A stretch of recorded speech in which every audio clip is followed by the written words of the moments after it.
पहलगाम आतंकी हमले में रायपुर के दिनेश मिरानिया की हत्या कर दी गई। साथ ही छत्तीसगढ़ के कई लोग कश्मीर में फंसे होने की जानकारी है।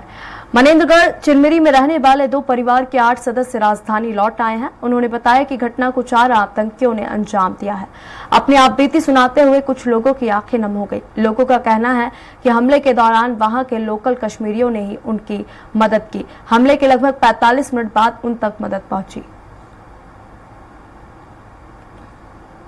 16 तारीख को हम लोगों ने यहाँ से कश्मीर के लिए घूमने के लिए गए हुए थे और कश्मीर घूमते में हमने पहलगाम में भी, जहाँ ये बायसरन नाम की जगह है, वहाँ पर हमने वहाँ के लोकल एक टूरिस्ट है हमारा नजाकत, हमारे पहचान का है, जो चिरमिरी भी आता जाता है, उसके साथ हम सभी परिवार वाले मिल करके उस जगह पर गए थे।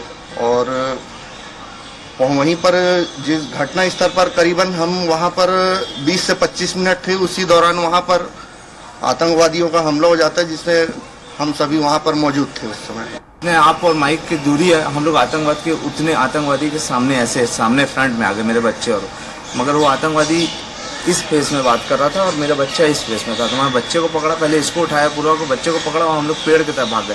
वो किसी से बात किया, मतलब जिससे भी बात कर रहा था फायर कर दिया। हम लोग को जो हमारा नजाकत था, हमारे साथ में था भाई, वो बोला कि भैया अब मैं हाथ जोड़ा हूँ आप लोग से, आप लोग झुक जाइए, लेट जाइए भैया, प्लीज़ लेट जाइए। हम लोग लेट गए। उसके बाद फायरिंग करने के बाद सीधे मेरे पास आ गया और मतलब वो बोला कि मतलब वो अपने भाषा में बोला कलमा पढ़ो।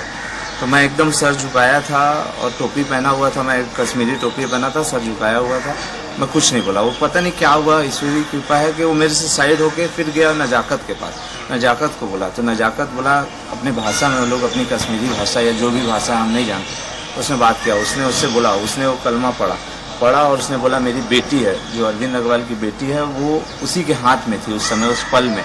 मेरा बेटा मेरे हाथ में था और इनकी बेटी जो है वो उसकी नजाकत के हाथ में थी। उसने बोला ये किसकी है? वो बोला मेरी बेटी मेरी है।